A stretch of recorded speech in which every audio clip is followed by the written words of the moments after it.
has taken me several, almost months to get these people out of Egypt.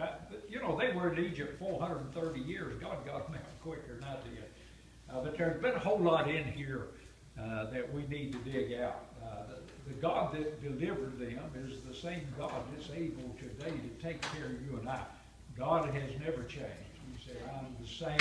As a matter of fact, he told Moses, he said, I am. That means to exist. And I am. That means to continue to exist, but also to continue to exist the same. Right? He's an unchanging God, and I thank the Lord for that this morning. We got down to verse number 10. We'll just set the backdrop. God brought them out harnessed. It just simply means that they're not guiding themselves. All right. When they come out of Egypt, God didn't say, all right, get to the Holy Land best way you can. Find Sinai if you can. You just straight out. Listen, it had been like a covey of quail. They'd had 100 different people wanting to go in a different direction. Matter of fact, most of them would have gone north, what's called the way of the Philistines, because it was a shorter route. They had more water, had more places to graze their flocks and everything. But God didn't take them that way because he knew when the Philistines, when they got there, they were going to have war. People have to be trained for war. You don't just take people. We found out in the Revolutionary War that our militia could not stand up against English troops that were trained. They were disciplined in the art of war until Valley Forge. At Valley Forge, in that winter time when, boy, everything seemed like it was going bad, they trained an army. And then that army could stand up to the English for the first time. They stood face to face with them. Didn't take them to the north. God led them harnessed. What he did, he brought them out and he took them just to the west of what's called the Great Bitter Lake. And then he brought them down between the mountains, down to the top of the Red Sea.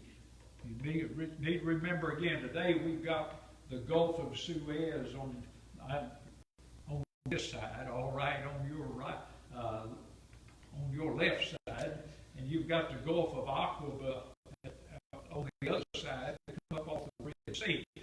But back in those days, Aqaba was Aqaba. That's a Arabic term for that Suez. But Suez was different. That's a new term. What they did, they called that part the Red Sea. So he brought them down harnessed. He brought them down between the mountains. I showed the slides. You have coastal plains on both sides. On the west side where they camp, over 20 miles of coastal plain, just as flat as a tabletop. They camped there with that great multitude of people. On the other side where they crossed, there's over 28 miles of coastal plain over there. So they had a good landing zone on the other side. So he brought them down here. Pharaoh changed his mind. Why? He's hard-hearted. Hard-hearted people don't change. Very seldom they ever change. When they harden their heart against God to a degree, you dislodge them. And what happened, they've lost their firstborn, but now their grieving was short-lived.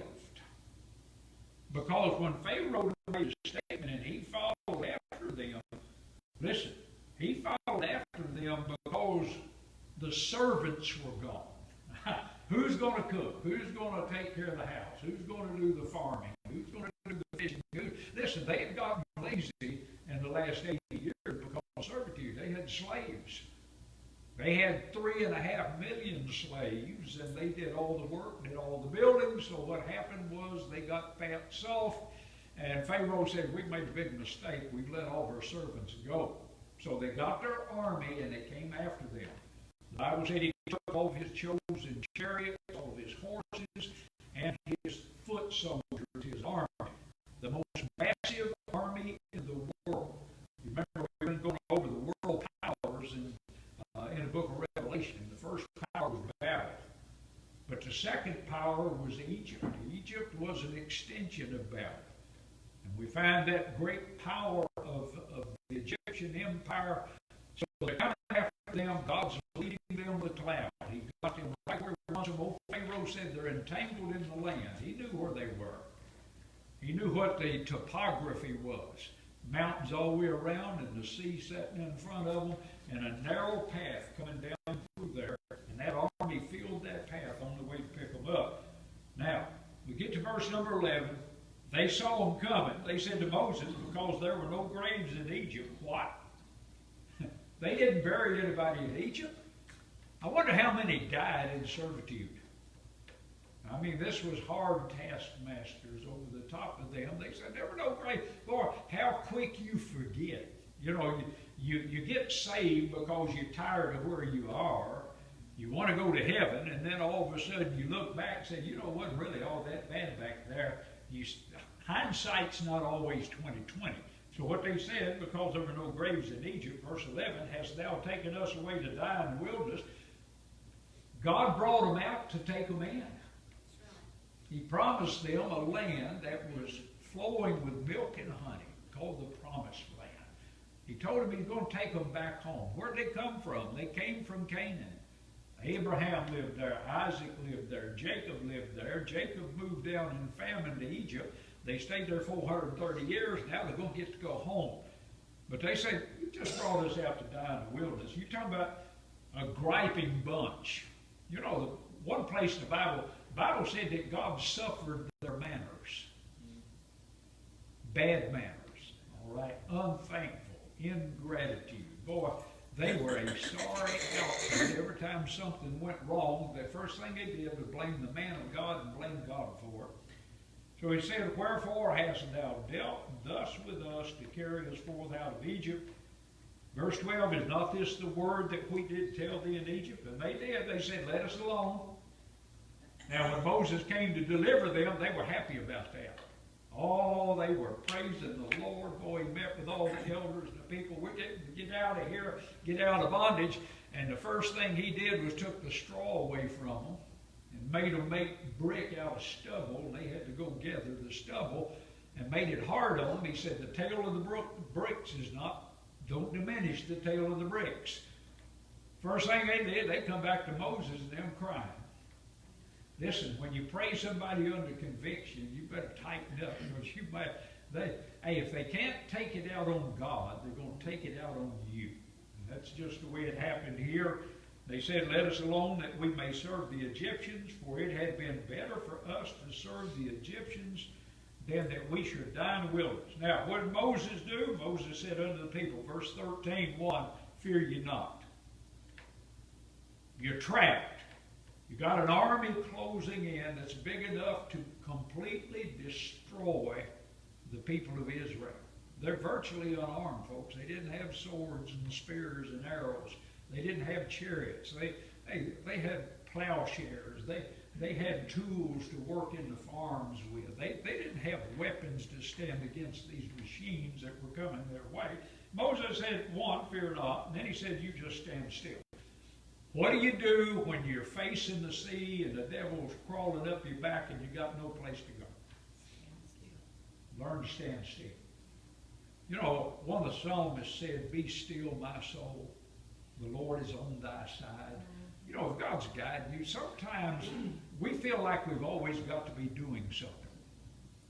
Sometimes you've got to learn to stand still. You just got to be still for a little while. He said, just stand still. I want you to see the salvation of the Lord. You're going to be delivered, but it's not going to be by your might. It's not by your power. It's not by your might. It's going to be something that God has got to do for you. Isn't that a blessing when you get to a place you can't do anything and God's got to do something? Yes. That's when you just got to stand still and let God do it. You know, we can buck in the traces. That's what they do. We do the same thing. Yeah. We talk about trusting God and loving God and living for God, and the first time you're a day late and $1 short or whatever, boy, you start crying over. That's God take care of that. That's what he's going to do here for them. He said, see the salvation of the Lord, which he will show you today. This is not going to be a long process. A lot of times when God delivers, and God can deliver slowly. Sometimes when you go through a hard place in life, it's a slow thing, and it goes away slowly. But I've seen times when I was really facing something tough, and then just poof, it went away. Just that quick. Get a telephone call that says it's over. Poof. Just went away. Just that quick. I'll never forget that day when we got that call. Just said it's over. Bam. It went away. Now, sometimes it doesn't do that. But he's telling them this is not going to be a long process. Moses said, God's going to do something for you today. For the Egyptians whom ye have seen today, they've already seen them, ye shall see them again no more forever. I'm going to take them away. They were going to be fighting the Philistines, the Canaanites, the Hittites, the Jebusites, all of these sites, all right, fighting them in. They did not need to be fighting Egypt on the rear. You don't want to fight a war on two sides. You never want to do that. Germany was doing real well in World War II until they decided they need natural resources from Russia. So they divided their army and they went and started to take Moscow and Stalingrad and all these places up there and take the natural resources. And what happened was they didn't think about how big Russia was. The second thing, the amount of people, the bodies that Russia could throw at them and keep throwing. They didn't have enough weapons for the Russian soldiers. So what they did, they came in ranks, and when somebody fell down, somebody else picked a weapon up and kept coming. So they fought on two sides. God's going to take them out of here. Why? They need to concentrate on where they're going, not where they came from. Look at verse 14. The Lord shall fight for you, and ye shall hold your peace. He said, be quiet. You just quit griping and let God do it. Now, verse number 15, the Lord said unto Moses, wherefore criest thou unto me? Oh, now Moses went and cried to God. Don't you love it when you have a problem come to church and the people cry to the pastor, and he goes in the gets his prayer closet and he starts crying out to God, and you go after to deliver me now. There's one time they took up stones to stone on Moses. They were going to kill him. And notice what he said, wherefore criest thou unto me, speak unto the children of Israel that they go forward. Now you need to understand, God has not done anything to that Egyptian army, and he has not moved that sea. Now he stands them on the edge of that sea. You can't see across it. It's over 20 miles across at that particular place where I believe they crossed. You can't see it. You're standing on the shore. You may be able to see 8 to 10 miles out before the curvature of the earth takes something out of sight. They couldn't see land on the other side. You ever stood down here in the Atlantic Ocean and just stood and looked out toward North Africa? Boy, is that not an expanse of water. You don't see a thing. They didn't see a thing. Now, he said, you're going to stand still. And then he said, tell the people to go forward into that sea. But look what he said, but I want you to lift up thy rod. In verse 16, stretch out thine hand over the sea and divide it. Now, God told him, I'm going to make you divide it. They've got to have the faith to go forward. You've got to have the faith to stand on the edge of that water and hold that rod out over that sea. And he said, now you divide the water. I believe I just said, that's your job, God. I don't believe I'm able to do that. You know, we can do all things through Christ. That's when Christ tells us to do it, okay? He tells you to do it, then you can do it. I've heard people, God say, well, God called me to go somewhere, but I just need to do it. If God called you to go, you can do it. So he told Moses now they're to go forward on your command. You're to hold your rod over that sea. So he holds that rod out over the sea. And he said in verse 16, and the children of Israel shall go on dry ground through the midst of the sea. Two things he said. One, on dry ground through the midst of the sea. Not over the sea. It's not like God built up a big sandbar out there and he went across that. He said you're going to go through on dry ground. Do you realize how muddy the bottom of the ocean is? It is mud. When I was in the mines, we mined under creeks. We mined under low, swampy areas. A lot of times miners had to work in raincoats. One of the most aggravating things in the world was to drill a hole to put a root bolt in, and it's got holes in You're drilling apparatus to suck the dust into a dust box, and you start getting water come through that roof, it gets into the dust box, and now you got mud. It just makes an absolute mess. And I'm talking about 400 or 500 feet underneath the ground. Normally I work about 250 to 300 feet deep, but you're still getting water. You drill up through there, a lot of times we had pumps. We'd have to dig sumps and put sump pumps in there that actually centrifugal pumps that would pump up. And then we ran all that water to one place, and they drilled a 6-inch hole all the way to the outside, and they pumped that water out of the mines. And these pumpers work 7 days a week, 24 hours a day getting it out. He said that's going to be dry ground. No mud. No little water puddles to step over. He said, you're going through that ocean, through the middle of it. Look at verse 17, and I, behold, I will harden the hearts of the Egyptians, and they shall follow them. It still amazes me, the absolute madness of these people. They were God haters, they were Israel haters, they were self-centered. If I watched God open that sea up and watched Israel go through that sea, I don't believe I would drive my chariot into the middle of that. I believe I would say, I believe it's best to go back and I'll start cooking some hamburgers on the grill. I believe we can handle it back at the house. It shows you how foolhardy this world is. They think they can buck God and walk away. Boy, you do not want to confront God and tell God basically to get a life. That's what he's doing right here. But he said that I'm going to get me honor in verse number 17 upon Pharaoh, all of his host, his chariots, his horsemen.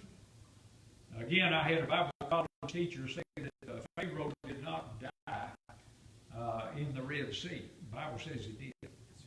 They go back, they look at hieroglyphics, they go back and look at all the writings on tombs, and they go back and tell you all about the Ramses the first, Ramses the second, Ramses the third, and Tut, and all these different kings, when they died, how they died. Let me tell you, their history is all messed up because you go back 2,500 years, you don't have history. This man died. Pharaoh went in. God taught him a lesson. What did he say to Moses when Moses approached him? Who is the Lord that I should obey his voice? He's going to find out who he is. Verse 18, and the Egyptians shall know that I am the Lord. He's not talking about this crowd. They're dead. But the word's going to get back to that other crowd in Egypt. He's going to tell them it's not Amun-Ra, it's not the god of the Nile or the god of the sun or the frog gods or any other gods. And we're going to show you the God, one that brought the plagues upon Egypt, that brought these people out. Now your Pharaoh and your army is going to be totally destroyed because they didn't take the hint.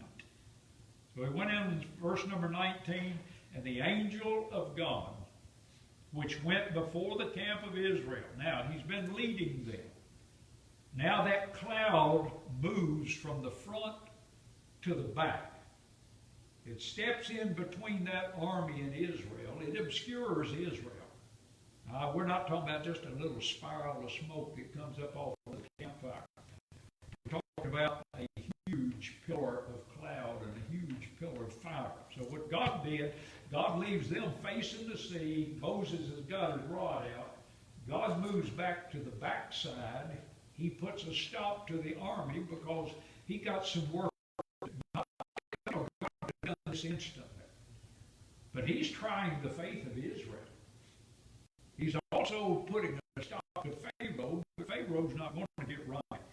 But he moved to the back. He moved, and the pillar of cloud went from before their face and stood behind them. Look at verse 20. And it came between the camp of the Egyptians and the camp of Israel, and it was a cloud and darkness to them. Now, what's a cloud do? A cloud brings shame. This cloud was big enough that it totally blocked out the sun.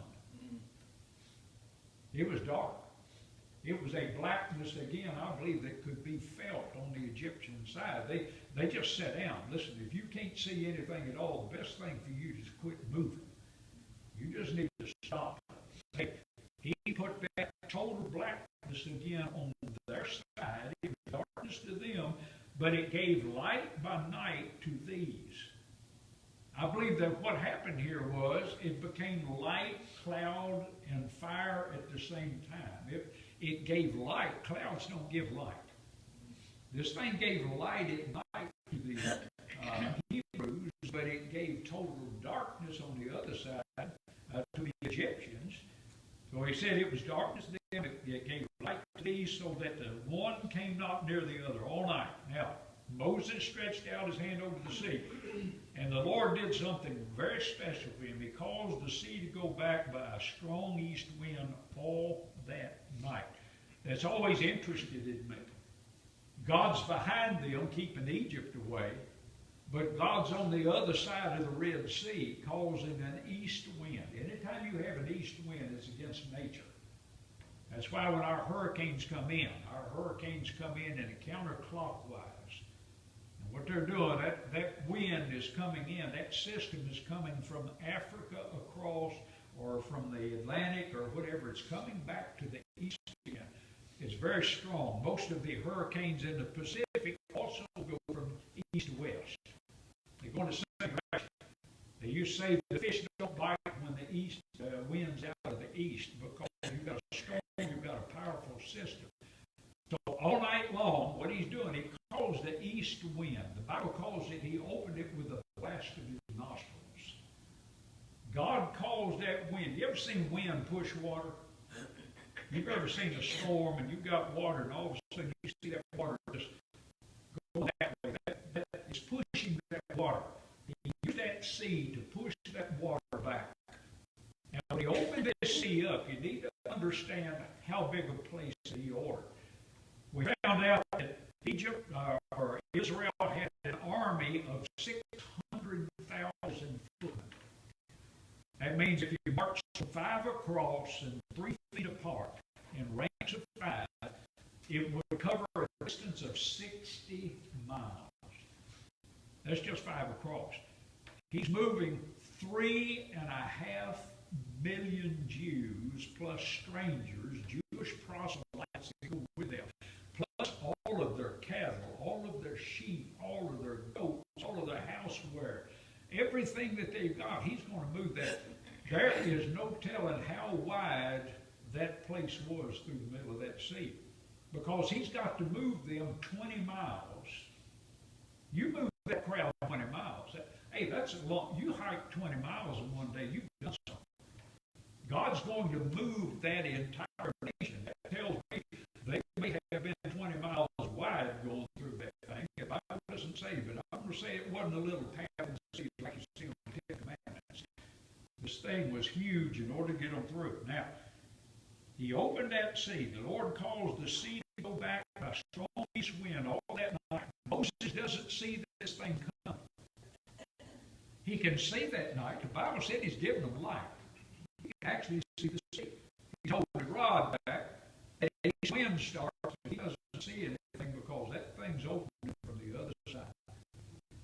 Good lesson for you and I. This, God's behind you, and God's in front of you. You can see where God's been behind you because they had a pillar there giving light. But they didn't see God on the other side of that Red Sea, that impossibility, that God was doing something all the time. They're just standing still and holding a rod out. They don't see it coming. We talk about a lesson of faith. How God gives faith. God strengthens our faith through what he does. That's why the Bible said that Moses endured as seeing him that was invisible. All right?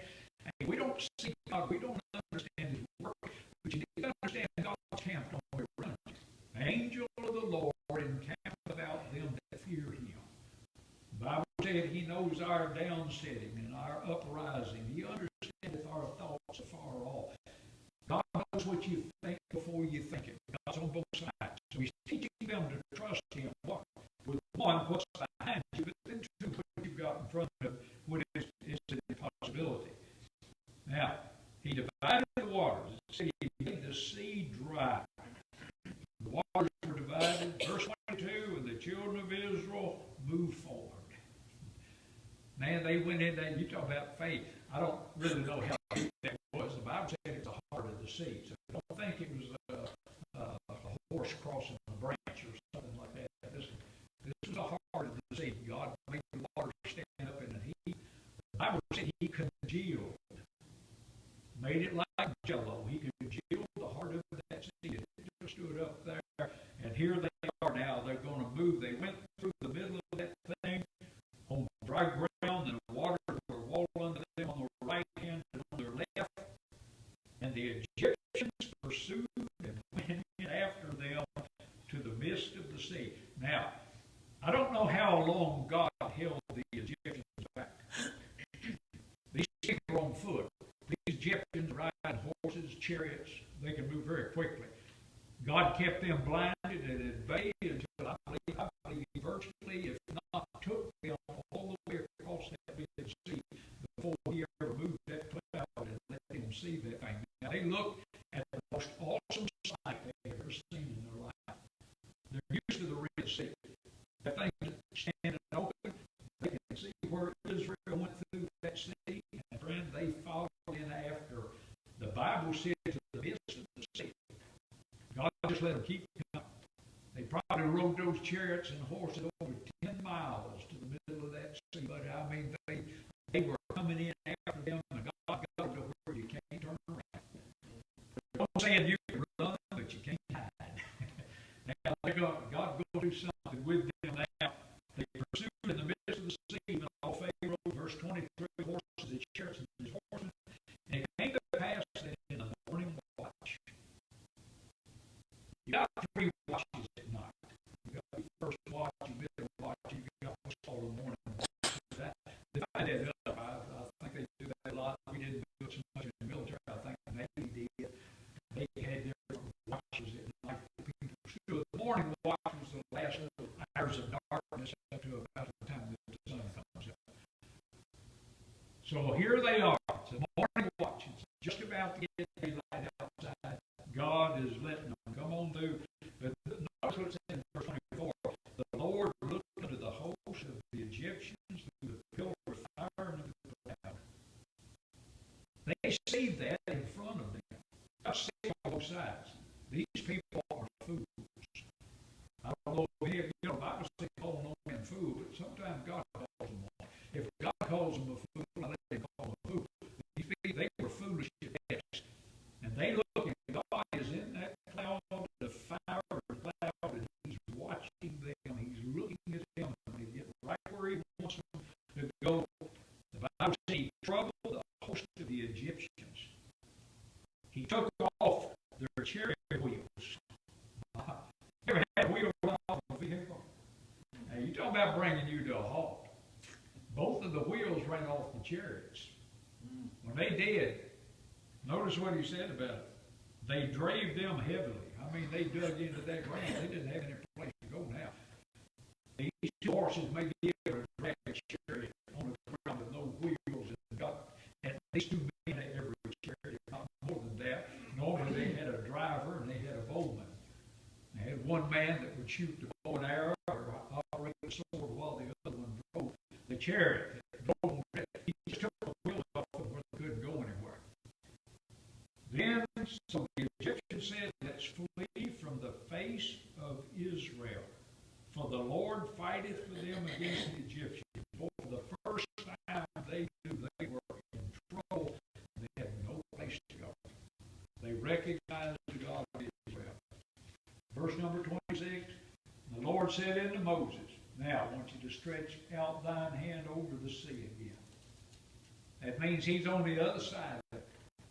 He takes that old rod, I guess, and puts her right back over that sea. The same faith that divided that sea, closed that sea. God let him do that. He said, I want you to hold out your hand over the sea, that the waters may come again upon the Egyptians, upon their chariots, upon their horsemen. Verse 27, Moses stretched forth his hand over the sea returned to his strength when the morning appeared. When God daylight, but that thing had closed. Now it opened from east to west. I don't know if it closed from west to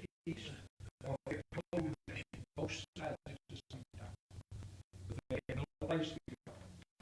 The Bible said that the waters may come again on the Egyptians, upon their chariots, and upon their horsemen. And Moses stretched forth his hand over the sea. The sea returned to his strength when the morning appeared, and the Egyptians fled against it. That tells me that it didn't all just go in together. They fled against it. Wherever it was started closing, they were trying to go the opposite way from that. You got to understand, they're probably 10 miles into this thing. They can't ride the chariots anymore. They're in trouble. They see that water coming in. Now they're trying to outrun the water as the water comes in. They fled against it, and the Lord overthrew the Egyptians in the midst of the sea. And the waters returned and covered the chariots and the horsemen and all the host of Pharaoh that came into the sea after them. There remained not so much as one of them. Look at verse 29. But the children of Israel walked upon dry land in the midst of the sea, and the waters were a wall under them on the right hand and on the left. Oh, God sure made a difference. He made the sea a path of escape for them and a path of destruction. Deliverance from Israel, destruction from the enemies of God. I want to finish this real quick. Verse 30, thus the Lord saved Israel from that day out of the hand of the Egyptians, and Israel saw the Egyptians dead on the seashore. Bodies just start washing up. We went to the Outer Banks, and you go to Ocracoke Island. They got what they call a British cemetery there. Many years ago, I think it was back in the 1800s, maybe even late 1700s, they had a British ship that sunk it down. Down off the coast, had nothing to do with the people over Ocracoke Island, but the bodies started washing up on the sand there on the beaches of Ocracoke Island. So what they did, they were British sailors. They took these British sailors and they made a cemetery. They buried their bodies there and gave them a Christian burial on Ocracoke Island. Later, England sent a burial crew. They came all the way across on ship. They came to that and they gave them a British ceremony, I guess you'd call it British funeral there. But they honored these people.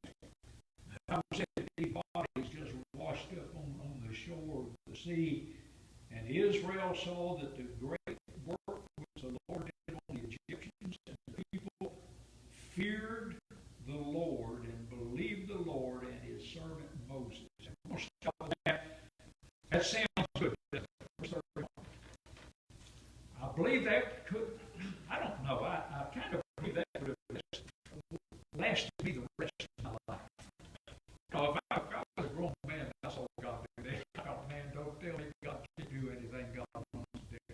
The Bible said that they feared the Lord, they believed the Lord, and his servant Moses. They feared Moses and believed Moses. Well, there you go. Let me tell you something. They go, when you get verse number 23 of chapter number 15, we're not going there today, they start crying all over again. Well, how often, how quick do we forget what God does? God do something great for us. Boy, next time a hardship comes up, hey, we're just like children of Israel. There's no difference between us and them. Our flesh gives us pride, complain, and moan and groan. And God does great things for us. I look back on our lives and got saved, or got saved, God called us through. God's always taking care of us. Mm-hmm. And yet I still have some times in my life where I think of Jim, he used to say discombobulated. All right, he used that term. Now they're ready to go, they think. They got a hard way to go before they get God. Oh, we love you. We thank you, Lord, for the word of God. We thank you for that admonition. Lord, you're in front of us. You're behind us. Lord, you're with us. You'll never leave us. You'll never forsake us. If God be for us, who will be against us? Lord, we know all these scripture verses. Yet, Lord, at times we let our heart be troubled.